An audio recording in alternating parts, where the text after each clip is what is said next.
Hair straightening, hair smoothening இது ரெண்டும் பண்ணிங்கன்னா ஸோ இந்த ப்ராப்ளம், இந்த 4 ப்ராப்ளமும் வந்து உங்களுக்கு கண்டிப்பாக வருங்க. First one expensive. ஆமாங்க, கண்டிப்பாக இது வந்துட்டு எக்ஸ்பென்சிவ் தான். செகண்ட் ஒன் பார்த்தீங்கன்னா உங்கள் ஹேர் வந்து ரொம்ப ஃப்ரிஸி ஆகிடும். தேர்ட் ஒன் பார்த்தீங்கன்னா உங்களுக்கு வந்து ஸ்ப்ளிட்டின்ஸ் வந்து அதிகமாக ஆகிடும். அதுக்கப்புறம் ஃபோர்த் ஒன் பார்த்தீங்கன்னா கண்டிப்பாக இதனால் உங்களுக்கு ரொம்பவே ஹேர் ஃபால் ஆகுங்க. ஸோ இதை பற்றி நம்ம ஒன்று ஒன்றா பார்க்கலாம் வாங்க. ஸோ ஃபஸ்ட் ஒன் பார்த்தீங்கன்னா உங்கள் ஹேர் வந்து ஃப்ரிஸி ஆகிடுங்க. ஃப்ரிஸி ஆகிடும்னா பார்த்தீங்கன்னா உங்கள் ஹேர் வந்து ரொம்பவே நல்லா வறண்டு போயிடும். ஸோ ஏன்னு பார்த்தீங்கன்னா உங்களுக்கு வந்து ஹேர் ஸ்ட்ரைட்னிங், ஹேர் ஸ்மூத்தனிங் பண்ணுறாங்கன்னா கண்டிப்பாக வந்துட்டு உங்களுக்கு வந்து ஆயில் அப்ளை பண்ணக்கூடாது அப்படின்னு வந்து அவங்களே வந்து சஜஷன் வந்து கொடுப்பாங்க. ஸோ நீங்கள் ஆயில் அப்ளை பண்ணாமல் இருக்கிறதால வெளியில் போகிறீங்க வரீங்க, ஸோ இது மூலயமா வந்துட்டு உங்கள் ஹேர் வந்து ரொம்ப வந்துட்டு ட்ரை ஆகிடும். அப்படியே வந்துட்டு நீங்கள் வந்து ஹேர் ஆயில் அப்ளை பண்ணாலும் உங்களுக்கு வந்து ஹேர் க்ரோத் வந்து ஆக ஆரம்பிக்கும். உங்களோட ஸ்கேல்பில் இருக்க வர அந்த நியூ ஹேர் வந்து பார்த்தீங்கன்னா உங்களோட ஒரிஜினல் ஹேராக இருக்கும்.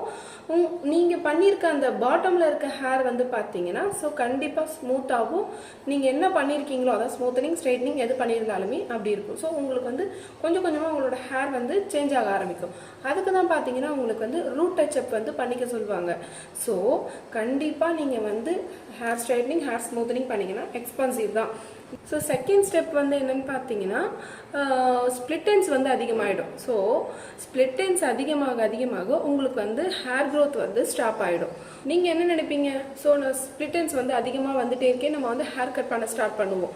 ஸோ அப்படி கட் பண்ண பார்த்தீங்கன்னா உங்களுக்கு ஹேர் க்ரோத்தும் வந்து நீங்கள் ட்ரையாக ஹேர் வச்சுருக்கிறதால உங்களுக்கு ஹேர் க்ரோத்தும் ஆகாது. ஸோ ஸ்ப்ளிட்டன்ஸை கட் பண்ணுறதால உங்களோட ஹேரோட லெங்க்த்தும் வந்துட்டு பார்த்தீங்கன்னா உங்களுக்கு கம்மியாக ஆரம்பிக்கும். ஸோ லாஸ்ட் அண்ட் ஃபைனல் வந்து ஹேர் ஃபால்ங்க. ஆமாங்க, உங்களோட ஹேர் வந்து ட்ரையாகவும் ஸ்ப்ளிட்டன்ஸ் வரும்.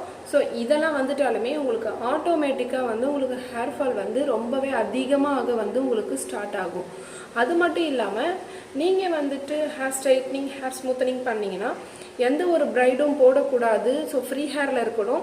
அதுக்கப்புறம் பார்த்தீங்கன்னா இந்த மாதிரி ட்விஸ்டட் ஹேர் ஸ்டைல்லாம் வந்து உங்களால் வந்து போட முடியாது. ஸோ அப்படி பண்ணும்போது உங்களோட ஹேர் ஸ்ட்ரக்சர் வந்து கொஞ்சம் கொஞ்சமாக வந்து சேஞ்ச் ஆக வந்து ஆரம்பிக்கும். ஸோ இந்த மாதிரி ஃப்ரீ ஹேரில் வந்துட்டு நீங்கள் வெளியில் போகிறது, ட்ராவல் பண்ணுறது, பைக் ட்ராவல் பண்ணுறது இந்த மாதிரிலாம் இருந்தீங்கன்னா கண்டிப்பாக உங்களோட ஹேர் வந்து நிறைய வந்துட்டு சிக்காக ஆரம்பிக்குங்க. அதை வந்துட்டு நீங்கள் வந்து டீடாங்கிள் பண்ண ஸ்டார்ட் பண்ணுவீங்க. ஸோ அப்படி பண்ணவே உங்களுக்கு வந்து உங்களோட ஹேர் வந்து பிரேக்கேஜ் ஆகும்.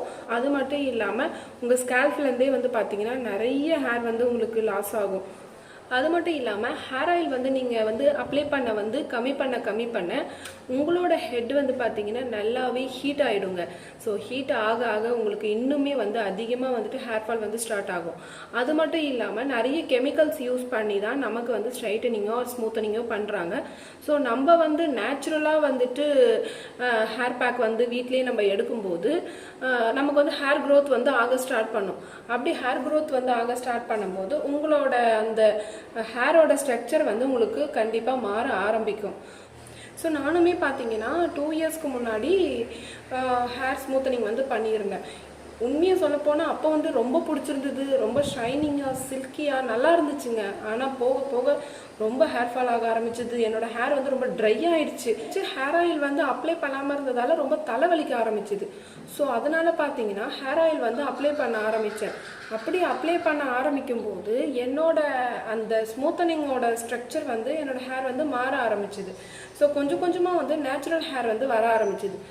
ஸோ இதுக்கப்புறமும் வந்துட்டு நம்மளோட ஹேர் வந்து நம்ம ப்ராப்பராக நம்ம வச்சுக்கலன்னா கண்டிப்பாக ஹேர் ஃபால் வந்து அதிகமாக ஆகும் அப்படின்னு நினச்சி தான் பார்த்தீங்கன்னா இப்போ வந்துட்டு ஹேர் ஆயில் அப்ளை பண்ணுறது, நிறைய ஹேர் மாஸ்க் போடுறது இந்த மாதிரிலாம் நான் வந்து ஃபாலோ பண்ணிட்டு வரேங்க.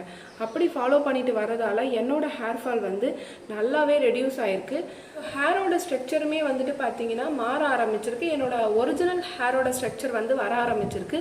இதுக்கப்புறம் வந்து இதே மாதிரி நிறைய ஹேர் மாஸ்க்கு, ஹேர் ஆயில் இதெல்லாம் அப்ளை பண்ணி என்னோட ஹேர் வந்து நான் மெயின்டைன் பண்ணிட்டு தாங்க வரேன். இப்போ வந்துட்டு எனக்கு ஹேர் ஃபால் வந்து கண்ட்ரோல் ஆகிருக்கு. ஸோ நீங்கள் வந்துட்டு ஹேர் ஸ்மூத்தனிங், ஹேர் ஸ்ட்ரைட்டனிங் பண்ண போகிறீங்கன்னா இந்த டிஸ்அட்வான்டேஜஸ்லாம் இருக்குங்க. இருந்தாலும் ஓகே, பரவாயில்ல, நான் மெயின்டைன் பண்ணுவேன், எனக்கு வந்து இதுக்காக என்னால் செலவு பண்ண முடியும் அப்படின்னு முடிவு பண்ணிங்கன்னா தாராளமாக பண்ணிக்கலாம்.